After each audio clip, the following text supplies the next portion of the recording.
Please stand for the Pledge of Allegiance, followed by a moment of silence. I pledge allegiance to the flag of the United States of America and to the republic for which it stands, one nation, under God, indivisible, with liberty and justice for all.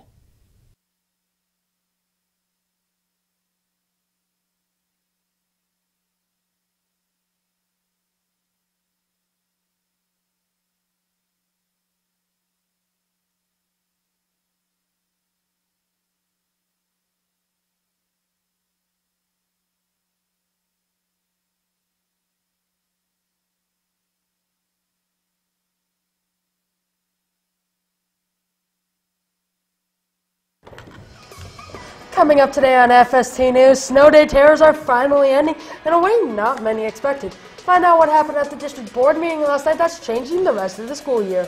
And Lights, Music, Scene, find out how you can be a part of a new theatrical performance right here at the Hill. All this and more today on FST News, your eyes and ears around the Hill.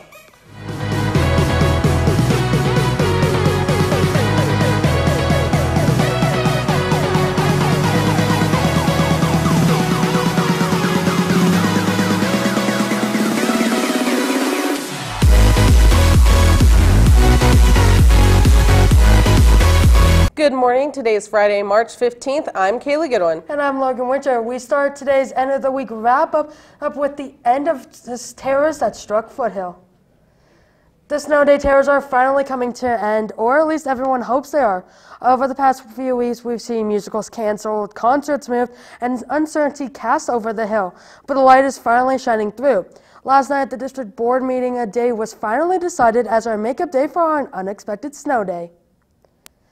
Superintendent Jesus Jara had suggested to the Board of Trustees that March 22nd be the makeup day, but after much discussion, including graduation dates and the fact that the date is only 7 days away, April 22nd was chosen instead. That day may sound familiar to those who are counting down the days of spring break. April 22nd is the Monday after spring break, which brings the question, how many students will actually be coming to school? After the board meeting, Superintendent Jar took the time to speak to Logan and myself about how the decision went and what he and the board can do for the future. When you listen to the community, I mean, March 22nd made sense, but I also understand, notifying parents now and within the week. I wish, going in hindsight, snow every 10 years in Las Vegas, right? So, just get prepared and make sure that some of these things communicating to our family. So we'll make it work. April 22nd is what the board has decided, which is what we now have to communicate. Make sure that the kids come to school on the 22nd, and so do all our employees. Ultimately, the district did choose April 22nd to avoid the problems that came with the other dates that were suggested. The vote did pass 5 to 2, so it seems like the snow day terrors are finally coming to an end. It's great that everything seems to be finally calming down. I know. First Kiss Me Kate, then Cabaret Night. It seemed like it was just devastating to our performing arts departments. And speaking of performing arts and the theater and performances getting moved, a couple of students from Foothill's unpaid professional theater have decided to reach for the stars, starting the Constellation Project. Tuesday after school in room 7:30 in teacher Amy Clark's classroom, there are auditions. You don't need to memorize the script for the audition, just make sure not to be late. Have a great idea for some events on campus, or maybe you just want to be a part of student council but don't know where to start. Student council is now accepting applications to be a class officer for next school year. If you have any questions or want an application, see student council advisor Wyatt Aping for an application after school in room 743. All applications for class officers are due Monday, so hurry. There are also link crew applications available for those who want to help the incoming class learn the ways of high school. If accepted, you'll help 10 freshmen teaching lessons and going to social events with them. For an application, go to room 303. They are due March 29th. Hawaii, the only state that actually grows coffee, so my kind of place. For any seniors planning on attending the University of Hawaii with at least a 2.5 GPA, see Counselor Jeff Doyle in the counseling office. You have some chances for some amazing scholarship opportunities.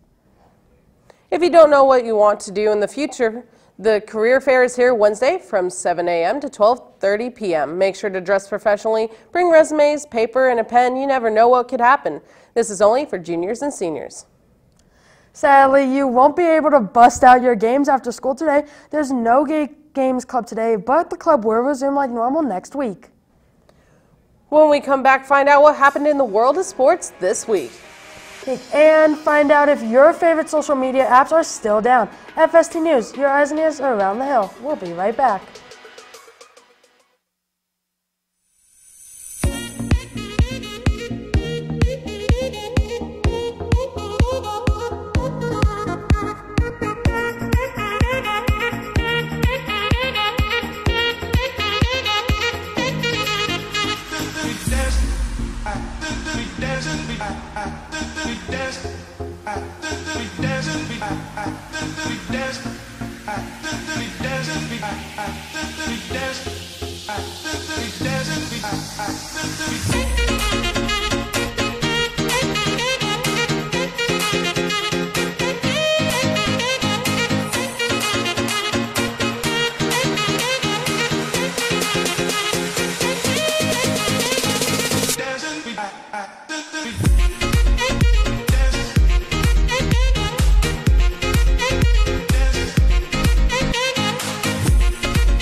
Good morning, Falcons. It's Friday and sports has begun.